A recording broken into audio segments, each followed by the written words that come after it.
Good kids don't happen by accident. They're shaped by what we expect, what we allow, and what we choose to correct. Welcome to Good Kids Don't Happen by Accident, the podcast about raising accountable kids in a world full of excuses. I'm your host, Coach Steve.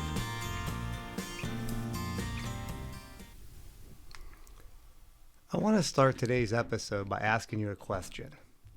What's the greatest gift you could give your child? I'm sure some of you are thinking opportunities, a nice vacation, a great education, financial security. Yes, those are all wonderful gifts.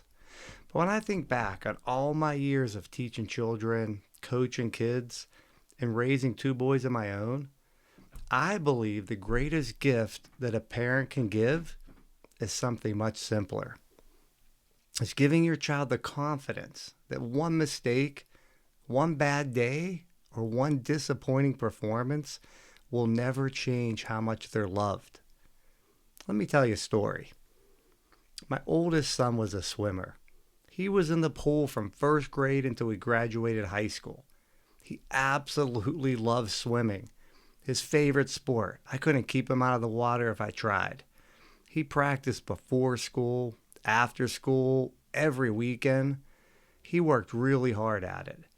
And over all those years and all the meets he had, I was always surprised he never got disqualified. Until one day, we were at a championship meet at West Virginia University. He was swimming the 200 backstroke. And as he reached the wall for one of the turns, he rolled over way too early.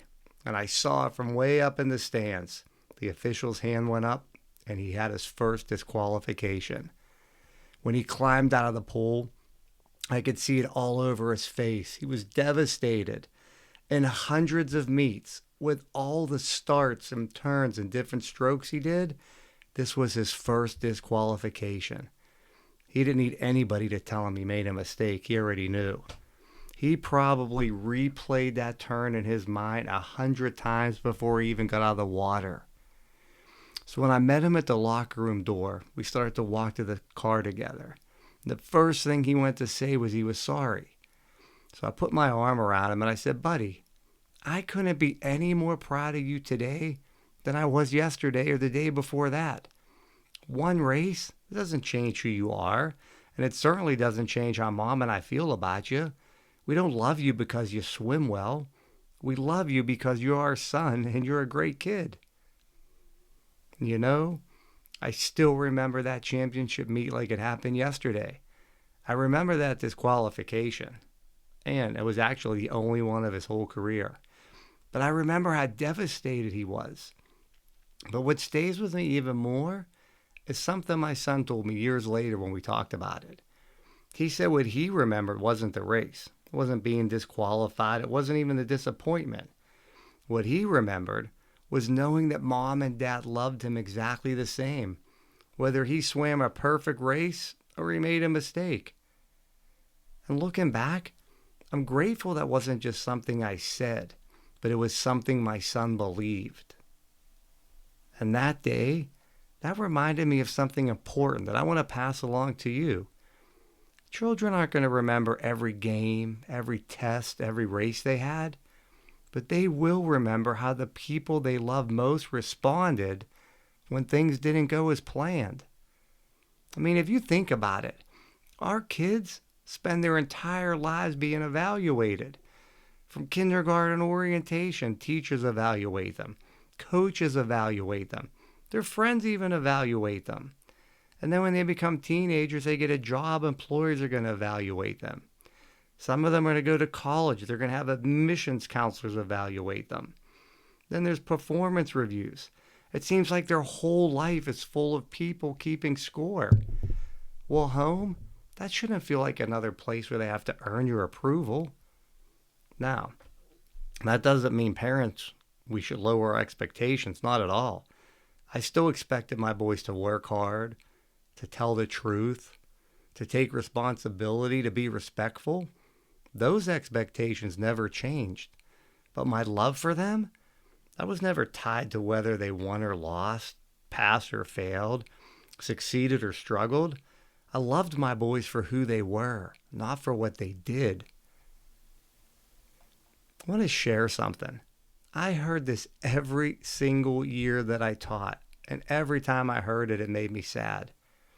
Child gets a bad grade, they make a mistake, they fail at something they tried, and then they look at me and say, "Oh, my parents are going to kill me." Now, I know parents don't literally mean that, but think about what that child is really saying.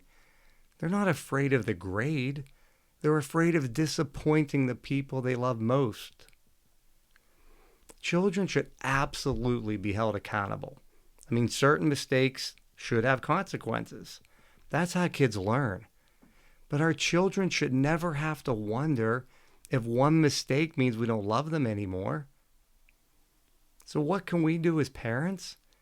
The next time your kid comes home after a rough day, before you ask them what happened, try saying, "Hey, I'm really glad you're home." Before you lecture them, try to listen. Before you correct them, try to connect with them. And then together, you both figure out what can be learned from the mistake they made. Because I found out that children learn best when they feel safe enough to admit they made one. There's one thought I'd like to leave you with today. When your child fails at something, and someday they will, what's the very first thing they're going to see when they look at your face? Will they see disappointment, anger, frustration? Or will they see someone who's ready to help them get back up? Our children should earn our trust, but they should never have to earn our love. Because when children know, without question, that they're loved on their very best day, and they're loved just as much on their very worst, they develop the courage to try, the courage to fail, the courage to tell the truth, the courage to apologize, the courage to get back up. And that is one of the greatest gifts we'll ever give our kids. Because good kids don't happen by accident. They're built through expectations, encouragement, accountability, and adults who never stop believing in who they can become. Until next time, keep believing in your kids because they're still becoming. Take care.